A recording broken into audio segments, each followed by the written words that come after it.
Hello, and welcome to my show.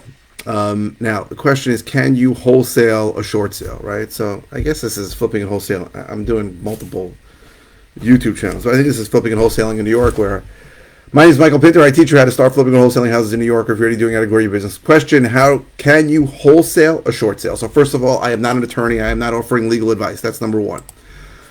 And number two, always ask your attorney about what these things are if you want to get usually bad answers. Now, first of all, let's talk about what a wholesale is, and we'll talk about what a short sale is, and we'll talk about why this is complicated. So a wholesale deal is a deal where you get something under contract, and then you assign the contract to someone else, usually a cash buyer, usually going to do the work or keep it as a rental, that kind of thing. A short sale, and I didn't know what this was for a while. I remember I once went to a RIA meeting. The guy was talking about short sales. I don't know what the hell he was talking about, and now I know. A short sale is a situation where usually what's owed is more than the value of the property, and the lender agrees to take a reduced payoff. Let me pull this out 1 second. Take a reduced. Oh shoot, that's not. I think I just screwed this whole thing up. Oh no, I'm still on. Okay, the lender agrees to take a reduced, but requires that I know this is not good. I'm sorry, my computer. I just pulled something out of my computer. I should have. The lender is requiring that everything's back now. The lender is requiring that the property gets sold, right? And every servicer is going to be different, so you have to look at the paperwork. But most of the time, the paperwork is going to say that you can't assign the contract, you cannot, and that you can't even sell the property like in less than 90 days, that kind of thing, right? They don't want real estate investors like us, flippers, rehabbers, wholesalers, to work in the short sale area, right? Because lenders are pains in the ass. Also, the truth is it allows for fraud, right? Because theoretically, I could just flip the property back to the owner. They don't want the owner to remain in the property, right? If the owner has to leave and the owner has financial problems, they're okay taking a beating, but they don't want the owner back in the house. Now, occasionally, and this is sort of off the topic, occasionally, the lender will allow a short payoff. I just had a situation where the lender allowed a short payoff, very rare, and they allowed the people to stay. So I actually bought the property, was able to pay that off, and then I sold it back to them, and it was perfectly legal. But usually on a short sale, they don't want an assignment of contract, and they don't want a quick sale of the property. Now, what I usually do when I buy a property is I create an LLC for it. It's easy. I've done videos on it. It's simple. In New York, it costs $200. You don't need an attorney. You can do it online. It takes 5 minutes. So, now, off on a tangent again, the reason why I create LLCs for individual properties is to limit my liability. So theoretically, if something happens in front of that house, somebody trips and falls, breaks their head, God forbid, has a serious injury, my liability is limited to only that property because the ownership of that property only owns that property. It's an LLC for a specific property.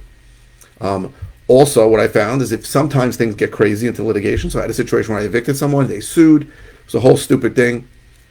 Once I sell the property out of that LLC, I don't care at that point if they get a judgment against me because the LLC has no assets, right? And I'm probably going to close the LLC anyway. So I remember I was once in litigation and I'm fighting this thing, and the guy and I'm paying for it, my attorney, and I'm like, wait a second, the LLC that they're suing has no assets, right? We had already sold the property, and the guy goes, yes. So I said, even if they get a judgment against us, can they collect? He goes, no. I said, then stop fighting. I don't care what they get.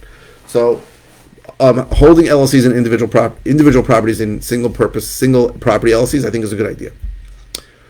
So some lenders, some servicers, lenders, whoever the hell you're negotiating with to get the short sale, will allow you to buy a property in an LLC, right? They especially don't, well, that depends on each person, but assuming you can get a short sale approved for a price that you want to buy the property, and they agree to allow you to buy the property in an LLC, you can, instead of actually selling the property, you can sell the interest in the LLC to someone else.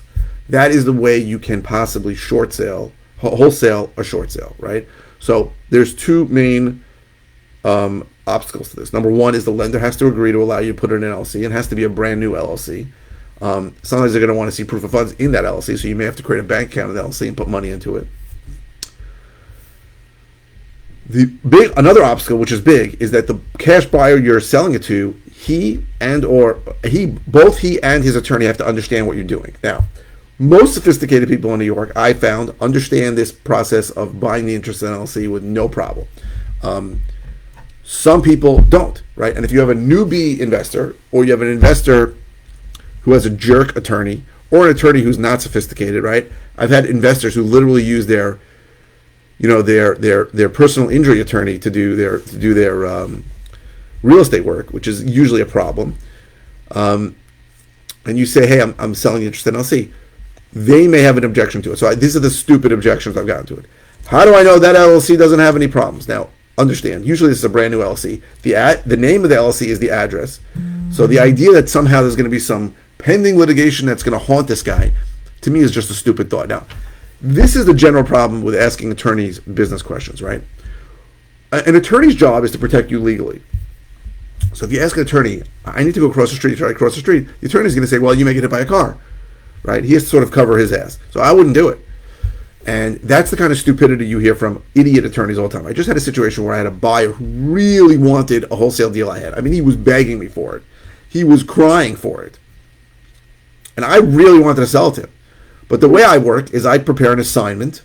My attorney prepares an assignment of contract to the next party. And this attorney didn't like the wording of my assignment. And the attorney said, it's too punitive, right? If we don't close, there's too many problems. So we're not going to sign it. We're just going to close. In the end, they didn't even close. So that attorney lost. I sold, and I signed to somebody else. So what's going on here? Attorneys are usually not good business people, and asking them business questions is usually not a good idea. I asked my attorney legal questions. So, for example, when it came to something like this, I asked an attorney, "Is this legal?" Right, and he said yes. Because I personally am not doing anything I'm ever going to get in trouble for. I am not going to jail for this business ever. I'm not getting arrested. I don't want to be, none of that stuff. So I don't want a problem. So I'll ask an attorney, is this legal? What are the possible problems? But I'm not going to ask an attorney, should I do something, right? Because I find when you ask an attorney, should you do anything, the attorney's going to say no. Because there's almost always life, unless it's a regular thing. Should I buy a house? Sure, buy a house. Yeah, but use an attorney, blah, blah, blah, blah, blah. But like, should I buy a house in a creative way? They're going to tell you no. So it is possible to wholesale a short sale if, and it's a big if the lender allows you to buy the property in a newly formed LLC, and your cash buyer that you're wholesaling to is okay buying the interest in that LLC. Those are relatively big ifs. Sometimes lenders won't allow it. Sometimes the buyers don't understand it or don't want to do it. So you need to understand, if those things can happen, it is possible. But again, these are things you have to deal with. Now, I'm talking about in New York. It might be different in other states. Again, the wording of the paperwork on the short sale is going to determine whether this is even possible, right? If it says something like you cannot sell the interest in an entity, then it's probably illegal. So you have to really be careful when you do this. You don't want problems later, right? I mean, recently in New York State, a bunch of guys got pinched for doing short sale bullshit, right? So they weren't doing what I just said, but they were like selling it back to the owner, right? That's not good. Lenders do not like that, right? And what happens sometimes is these jerkies, they'll do something like this where they'll put up the money, sell it back, lease it back to them, and then when they can't pay, take it over. There's a case like that in Brooklyn. Like, the point of this is, if you're trying to get over on the system and screw people over, it could end up biting you in the ass. It's not what I do, right? I'm not interested in that. But I am interested in wholesaling deals. And the reason why I prefer wholesaling, I've gone through it many times, is because I really like the fact that I get paid now. I don't have any risk. I don't have to deal with the rehab. Those are the reasons why I like to do it. And it's got to make sense on the deal. So I hope this was helpful. If you're interested in all the ways I can help you, go to How to Flip New York. I keep looking at the light instead of the camera. I'm sorry. HowToFlipNewYork.com. If you're interested in finding out more about one-on-one coaching I offer, go to coaching.howtoflipnewyork.com. If you're watching on YouTube, please subscribe. If you're watching on any media channel, please click the thumbs up. The likes really help my SEO, my search engine optimization. And I post 5 times a week. Please Keep comments coming. Any question the question does not have to be about the video you're watching. I try and reply to all my comments every day or two. If it's something simple, I'll just reply with an answer. If it's something I've covered before, I'll send you links to the videos on it. If it's something new, I'll do a brand new video on it. So thank you very, very much for watching. I really appreciate it.